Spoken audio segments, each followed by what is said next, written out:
Bonsoir à tous, dans cette nouvelle vidéo, je vous propose d'installer cette fois-ci, non pas un, mais trois conteneurs. En fait, le premier conteneur sera Photoprism, qui est une application qui va nous permettre de consulter, organiser et partager nos photos ainsi que nos vidéos.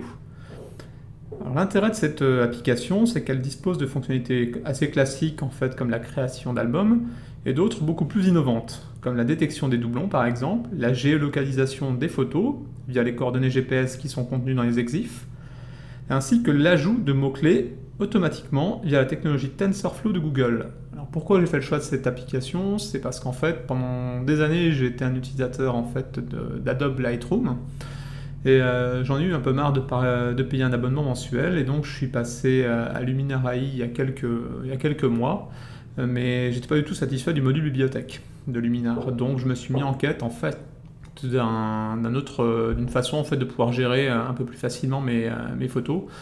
Et au gré de mes recherches, voilà, je suis tombé sur cette application Photoprism que je vais vous présenter. Alors, étant donné que j'ai une volumétrie assez conséquente en fait de photos et que les tests que j'avais pu mener avec la base de données SQLite qui est proposée par défaut avec Photoprism ne me convenaient pas. En fait, il y avait de nombreux locks sur la base de données, ce qui rendait le processus d'import pas du tout fiable. J'ai donc pris l'option de lier Photoprism en fait avec une base de données MariaDB.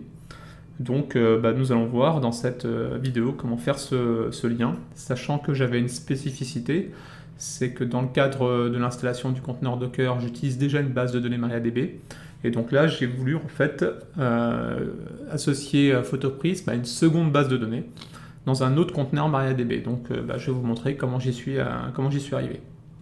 Et enfin en bonus, je vais vous montrer également comment installer le conteneur Docker PHP MyAdmin, ce qui nous permet en fait d'administrer notre base de données MariaDB à travers une interface graphique. Donc c'est quand même beaucoup plus simple que de la ligne de commande. Voilà, donc un beau petit programme, et sans plus attendre, je vous propose de nous connecter en SSH à notre serveur OMV. Donc une fois connecté à notre serveur OMV en SSH, classiquement, alors là on va le faire à travers un fichier Docker Compose. C'est comme ça que je m'y suis pris pour faire la configuration de Photoprism. Donc mon fichier Docker Compose, je vous l'avais montré, je le gère en fait dans mon répertoire Home. Donc on va se connecter sur cd /home docker. Donc c'est là où moi j'ai enregistré mon fichier Docker Compose. Donc on va l'éditer avec l'éditeur Nano. Donc Nano Docker Compose. Donc là on voit que dans mon fichier YAML, j'ai donc Duplicati et Watchtower qui sont renseignés. Et donc nous allons y déclarer les trois autres conteneurs. Alors avant de déclarer les conteneurs, je vais donc vous montrer les conteneurs, les images en fait sur lesquelles je me suis basé. Donc pour Photoprism, j'ai tout simplement décidé d'utiliser l'image officielle, donc du Docker Hub, mise à disposition. Donc vous voyez, publié par Photoprism. Alors en fait, il proposait de télécharger ici un fichier Docker Compose .yaml, donc je l'ai téléchargé et je l'ai personnalisé, donc c'est ce qu'on voit en fait ici. Donc classiquement, ici on déclare qu'on veut utiliser l'image Photoprism la dernière en date, donc le nom de mon conteneur Photoprism, la politique de redémarrage Unless Stop, donc avec également ces deux options de sécurité qu'il faut déclarer pour que ça fonctionne. Et ensuite, ici, on déclare un port, en fait, qui va être le port utilisé pour se connecter sur l'interface graphique, qui nous permettra derrière de consulter les photos et puis d'administrer Photoprism. Donc, par défaut, c'est donc le port 2342, donc je ne vais pas le bouger. Alors, sachez que si vous voulez le modifier, il est très important, en fait, de modifier à la fois le port sur l'hôte, donc 2342, et le port de conteneur. Il faut que les deux en fait soient alignés. Alors pourquoi je vous dis ça? Parce qu'en fait, moi dans le cadre de mes tests, j'ai voulu créer deux conteneurs Photoprism, on va dire un pour mes photos et un autre pour les photos de mon épouse. Et donc au début je voulais simplement faire une simple translation de port, hein, en disant côté haute, ça ferait par exemple 23-43 et le conteneur lui continuera à écouter en 23-42 et en fait ça ne fonctionne pas. Donc il faut vraiment que les deux soient alignés avec 23-43, 23-43 par exemple. Donc voilà, je vous le dis pour ceux qui voudraient faire cette même distinction, voilà, c'est un point important. Donc nous on va laisser là par défaut à 23-42. Au niveau des variables d'environnement, donc il y en a un certain nombre on va dire. Donc avec un mot de passe d'administrateur que j'ai laissé en fait par défaut à password. Alors pourquoi ? C'est parce qu'en fait moi j'ai pris le parti d'avoir une galerie publique, dans le sens où je ne vais pas l'ouvrir en fait à l'extérieur sur internet, ma galerie. Donc toutes les personnes qui sont sur mon réseau en interne, je considère qu'elles peuvent aller librement consulter les photos, il n'y a rien de caché dans mes galeries. Donc voilà, c'est pour ça que du coup ici, on pourrait même je pense la virer cette variable, ça ne changerait pas grand chose. Donc on a également la possibilité d'avoir un fichier de log un peu plus verbeux, donc là il faudrait mettre true, donc là pour l'instant je vais le laisser à false, j'ai pas besoin d'un niveau de log plus important. Donc là c'est ce que je vous disais, hein, en le mettant à true dans Photoprism public, du coup on n'a pas d'authentification qui est nécessaire pour se connecter sur Photoprism. Donc voilà, c'est mon choix, mais vous pouvez faire bien sûr un autre choix, hein. Photoprism read only à false, là en fait c'est, vous allez voir, lorsqu'on va importer des fichiers, elles vont être transférées derrière dans un répertoire originals. Et donc ici on peut dire que les photos, une fois qu'elles sont dans originals, elles sont en lecture seule ou non. Donc pareil, j'ai pris le parti de ne pas les mettre en lecture seule, mais libre à vous on va dire de le faire et de mettre à true si vous voulez avoir ce niveau de sécurité en plus. Sachant que là, a priori, ça réduit les fonctionnalités qui sont attachées. On a également la possibilité de dire à Photoprism d'autoriser, on va dire, l'upload de contenu inapproprié, on va dire ça comme ça. Donc c'est via ces deux variables. Alors pourquoi est-ce qu'en fait il y a ces deux variables d'environnement ? C'est parce que je vous l'ai dit, un Photoprism gère via la technologie TensorFlow le tag automatique des photos, donc il les analyse. Donc alors comme j'ai pas beaucoup de recul personnellement moi sur cette technologie, j'ai préféré mettre à true ici, en me disant si jamais les algorithmes pouvaient distinguer dans mes photos un caractère qui pourrait être offensif, plutôt que de les retrouver bloqués, je préfère qu'ils les laissent passer. Voilà, donc c'est pour ça que j'ai mis true et false. Ensuite, là c'est pour autoriser la possibilité d'avoir des nouvelles fonctionnalités, on va dire expérimentales. Donc j'ai mis à true. Sachant que c'est un outil en développement, je me suis dit voilà, ça permettra de voir comment ça évolue. Donc ici, ensuite, on définit l'adresse qui va nous permettre de nous connecter à Photoprism à travers un navigateur internet.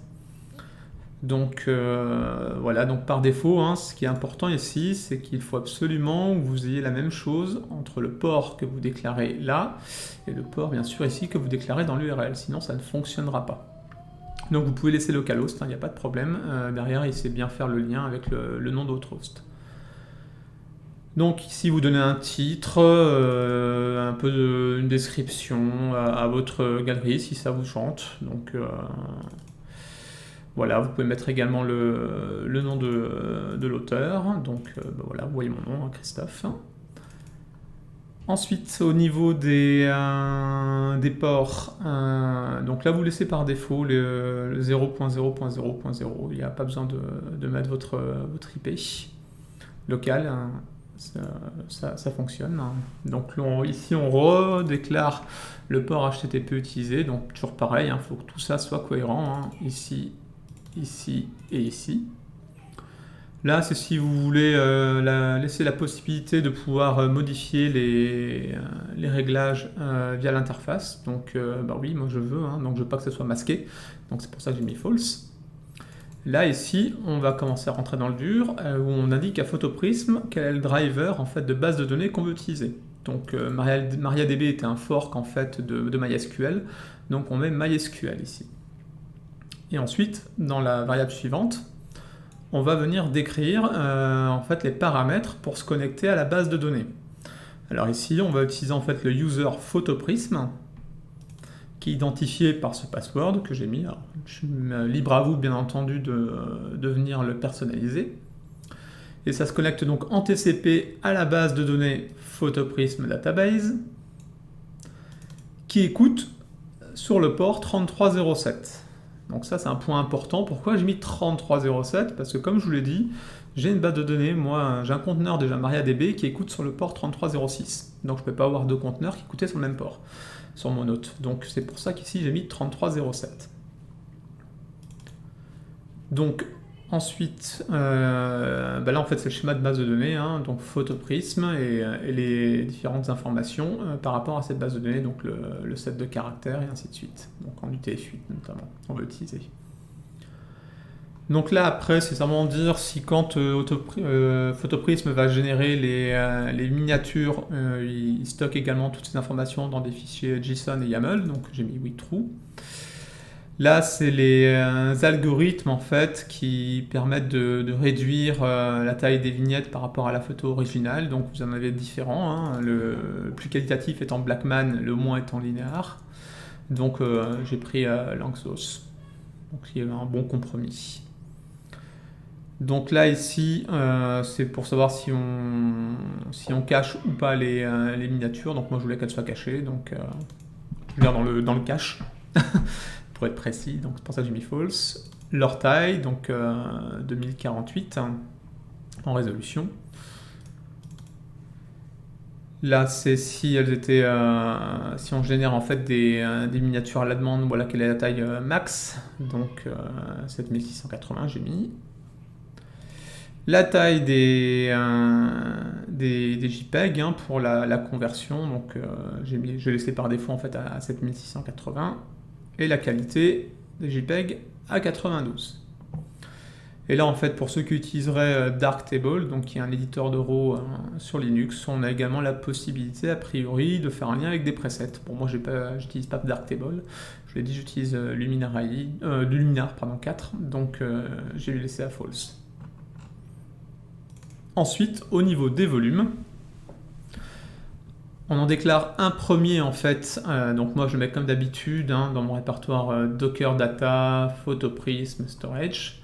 C'est le répertoire en fait où Photoprism va venir stocker notamment voilà, tous ces réglages, l'indexation des images et également toutes les miniatures qu'il aura générées. Ensuite, on lui indique en fait à Photoprism deux répertoires, un dans lequel en fait il va venir stocker les photos qui sont importées, et puis un autre ici pour l'import des photos. Donc là pour le coup, j'ai fait le lien en fait sur les répertoires sur mon NAS où je stocke mes photos. Donc voilà, c'est pour ça que c'est dans Média, Photos, et j'ai créé du coup un sous-répertoire Photoprism et Original au sein de ces répertoires sur mon NAS où je stocke mes photos. Et puis pour la partie import, c'est toujours dans Média Photo, Photoprism. Et là, j'ai créé un sous-répertoire import. Donc voilà comment j'ai entre guillemets décidé de paramétrer mon service Photoprism. Donc on va venir le coller dans notre fichier YAML, aux côtés de Duplicati et de Watchtower. Et ensuite, on va passer à la deuxième partie, qui est la partie base de données MariaDB. Donc vous voyez ici, le nom de mon service et du conteneur, c'est Photoprism Database. Donc très important, ce que vous déclarez ici doit correspondre à ce que vous déclarez ici, dans la configuration de Photoprism. Donc je dis à Docker d'aller récupérer l'image MariaDB 10.5, donc la politique de redémarrage unless stop, et donc je dis à MariaDB d'écouter sur le port 3307. Alors là encore, comme Photoprism, comme ici on est en mode host, en fait, pour ces deux conteneurs, Si jamais vous vous amusez au début, j'avais essayé en fait en mettant 3307 sur mon host, et puis laisser le conteneur sur 3306, et ça ne fonctionnait pas. Donc j'ai passé quelques heures à essayer de comprendre pourquoi ça ne fonctionnait pas, et j'ai fini par voir la lumière, et donc en fait la solution c'est ici d'avoir vraiment les deux ports alignés. Mais ça ne suffit pas, il faut pouvoir dire également à MariaDB, en fait, au sein du conteneur, que le port sur lequel il doit écouter, c'est le 3307. Et ça, en fait, on le fait à travers cette variable, en fait, qu'on passe ici en commande. Donc si je remonte un peu en amont, mes variables d'environnement pour MariaDB sont ensuite, bien entendu, la création d'un mot de passe pour le compte route. Donc ici, j'ai mis pwdroute, bien entendu, à personnaliser. Le mot de passe MySQL user qui va être créé. Et derrière, le mot de passe en fait associé à ce user et la database que je veux associer et que je veux créer par défaut lorsque MariaDB va être installé. Donc tout ça en fait est cohérent, puisqu'ici on a le fameux user qu'on retrouve ici, le password que vous retrouvez là, et la database qu'on retrouve ici. Derrière, quelques commandes également qu'on passe pour l'initialisation du serveur de base de données, voilà, avec par exemple le nombre maxi de connexions, le timeout si on en veut pas, donc le temps également pour s'il y a des locks, donc au bout de 50 secondes. Donc voilà, il y a tout un tas de paramètres qu'on renseigne. Et puis enfin, bien sûr, on indique les volumes où on veut persister notre base de données. Donc moi c'est toujours pareil, dans mon Docker Data, Photoprism Database, et puis varlib MySQL pour faire le miroir de ce qu'il y a sur le conteneur. On va venir après rajouter la partie phpMyAdmin. D'abord, on va vraiment passer à l'installation pure et dure de Photoprism. Donc je copie ces paramètres dans mon fichier Docker Compose. Et maintenant tout ça est OK.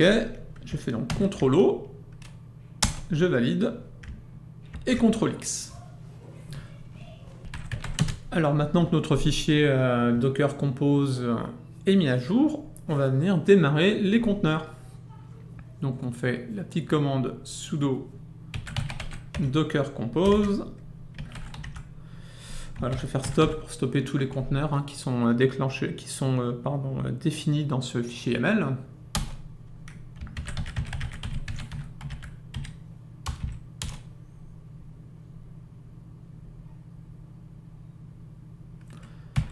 Et ensuite, je fais ma petite commande up pour en fait lancer les conteneurs, la recréation des conteneurs. Donc là, on voit qu'il est en train en fait de créer la base de données. C'est ce qu'on voit avec Photoprism Database. Donc ça prend un peu de temps. On va le laisser démarrer.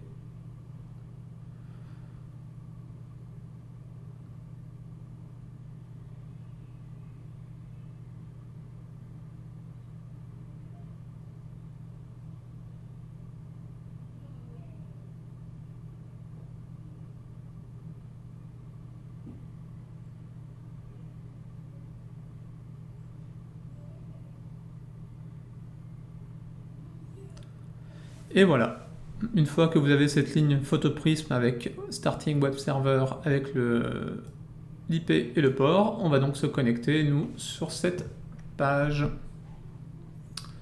Donc pour y arriver, on va venir ici. Donc http, ://. Alors le nom de votre hôte, donc moi c'est NAS CG-HP. Et le port, donc 2342.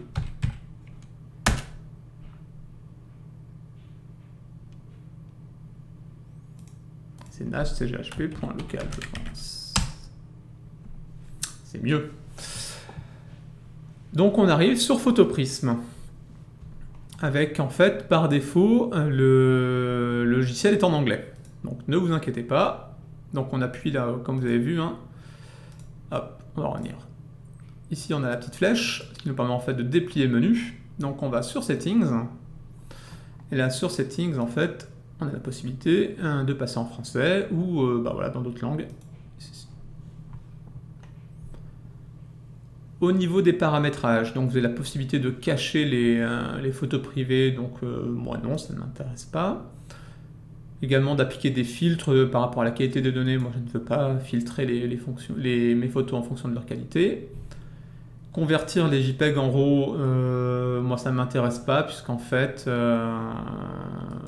mes RAW, en fait, je les travaille, et donc dans Luminar, ce que je disais, donc ça ne m'intéresse pas comme fonctionnalité. Par contre, je laisse la fonctionnalité de groupement, en fait, puisque derrière, je vais avoir des JPEG qui vont correspondre à des RAW, une fois que j'aurai fini mon développement dans Luminar. Et donc, je ne veux avoir qu'une seule photo d'affiché, en fait, mon JPEG, et Photoprism va faire le lien avec le RAW et me mettre dans ma galerie qu'une seule représentation, en fait, de cette image. Je ne vais pas en avoir deux, à la fois le RAW et le JPEG. Je vais voir que le JPEG en vignette. Donc, je trouve ça pas mal comme fonction. Donc là, on définit en fait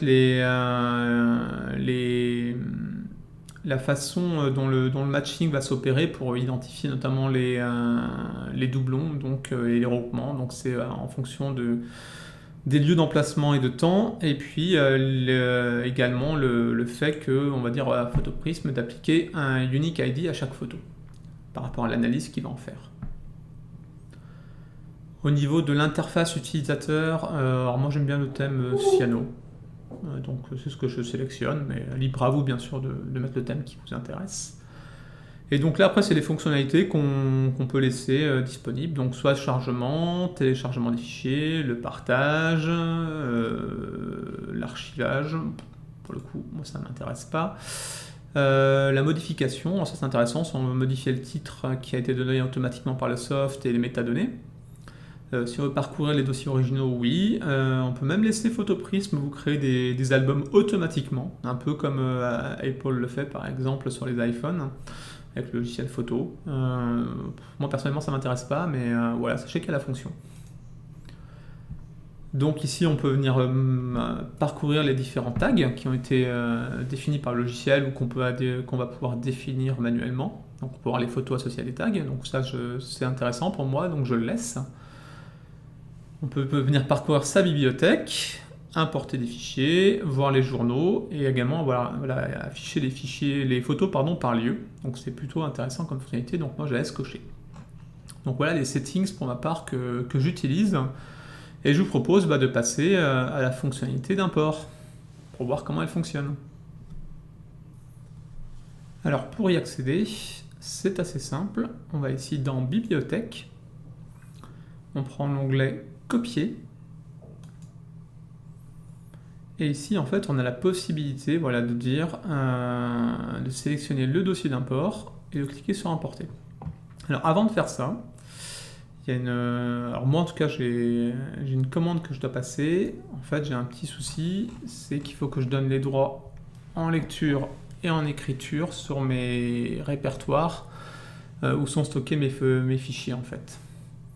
Donc j'exécute ces deux fichiers, un chown en fait pour redonner le droit à mon groupe users sur ce répertoire qui a été créé Photoprism. Sinon en fait c'est root le propriétaire et le groupe root.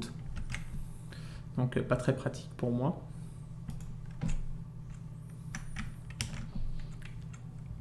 On va arrêter tout ça. On passe la première commande. Et donc la deuxième commande, elle,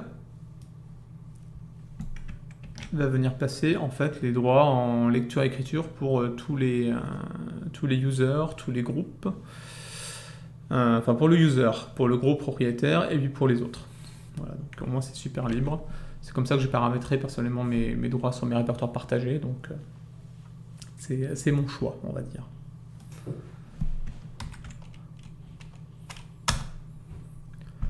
Voilà, et maintenant que c'est fait, on va relancer mes conteneurs et donc se lancer dans l'import.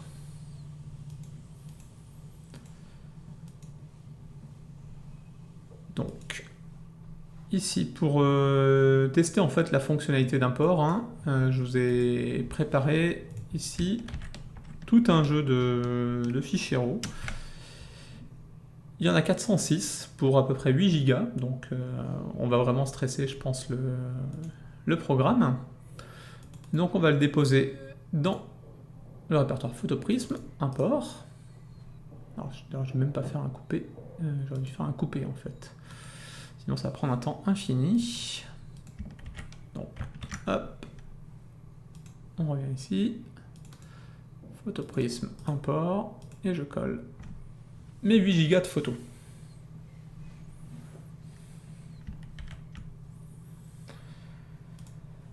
Donc on va se lancer dans l'import.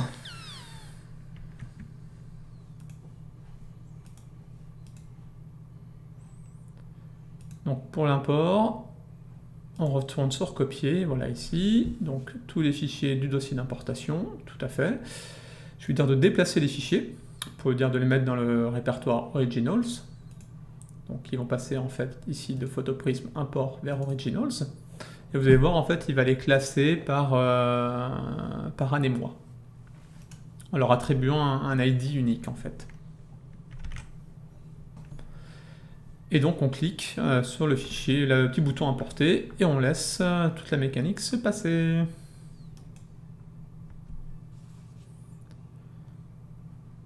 Alors on va pouvoir le suivre à travers le journal. Alors comme ça va prendre un peu de temps, je vous donne rendez-vous une fois que tout ça est terminé. Alors notre importation c'est donc terminé avec succès, en un peu moins de 30 minutes, là on voit 1768 secondes. Donc ce qui est pas mal, hein, parce que c'était des fichiers RAW, donc il n'y avait pas de JPEG du tout à l'intérieur, donc il a fallu qu'ils lisent les RAW pour créer les vignettes en JPEG, ce qui a demandé pas mal de consommation en termes de CPU et de mémoire. Donc en fait on peut voir que ce qui n'a pas été importé, c'est essentiellement, enfin c'est même exclusivement en fait des fichiers .psd, donc c'est des fichiers que j'avais modifiés à travers Photoshop en fait.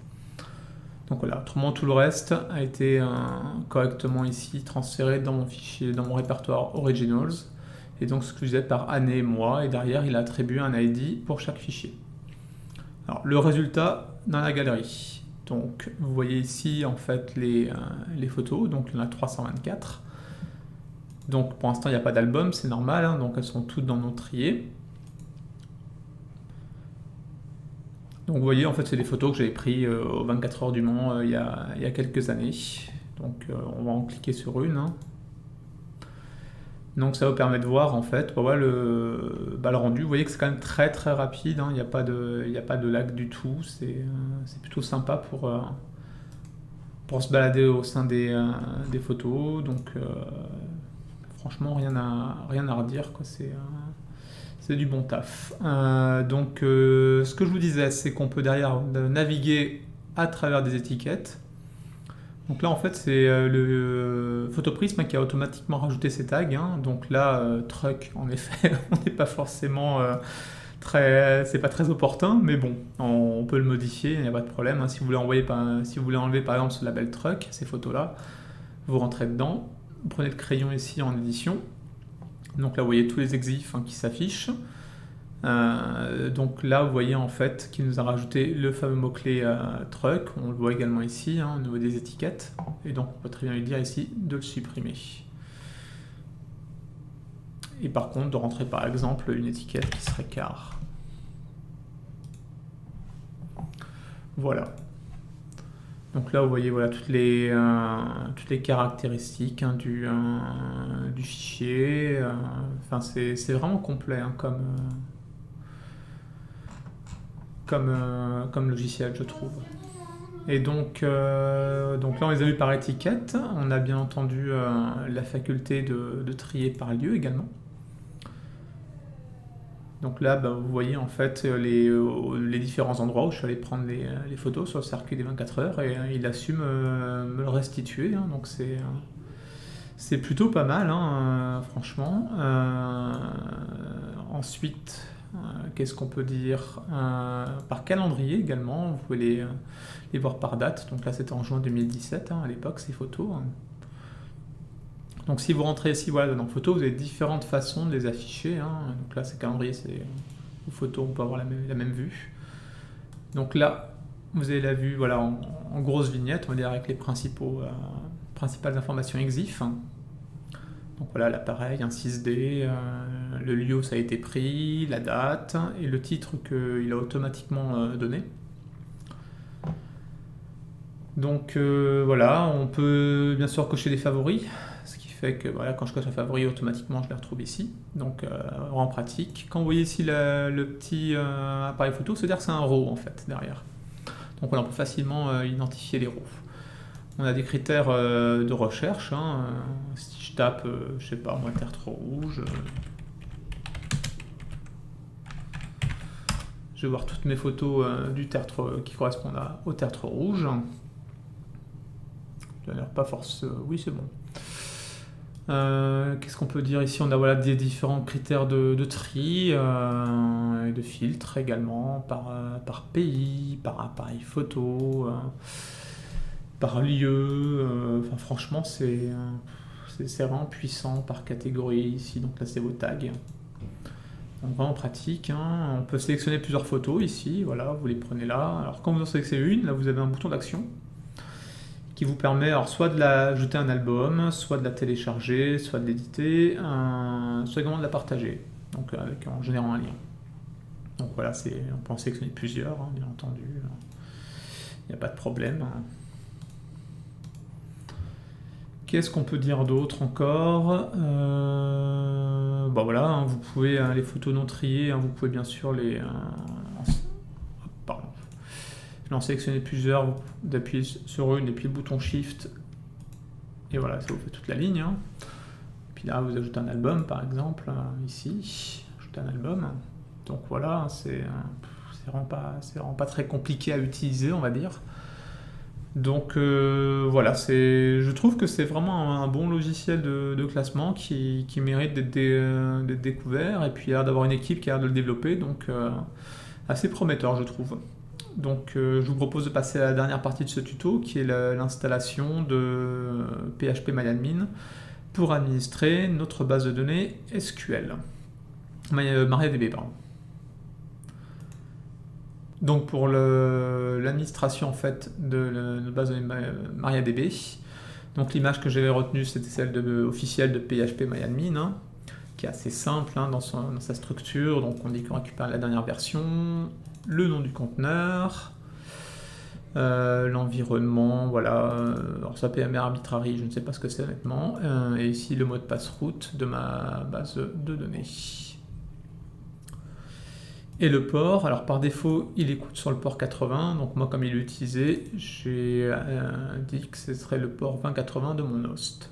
Et puis au niveau des volumes, j'enregistre ça dans mon dossier Docker Data et un sous-dossier PHP-MyAdmin pour persister mes données et mes sessions. Donc on va prendre tout ça et on va venir le coller dans notre fichier Docker Compose.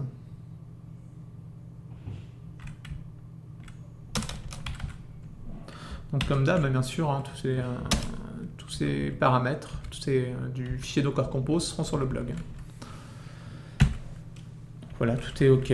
Donc on sauvegarde CTRL-O et CTRL-X pour quitter. On relance Docker Compose.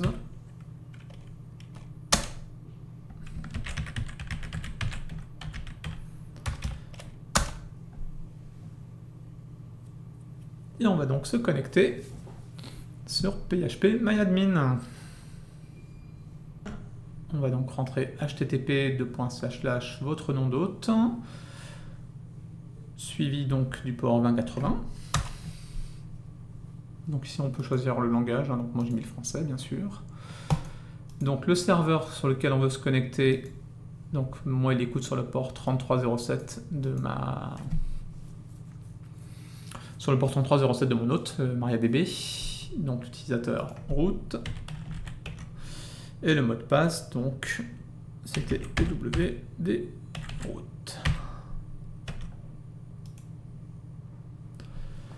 On exécute, et là en fait on accède en fait à notre base de données. Donc on voit ici là toutes les tables qui sont associées à Photoprism.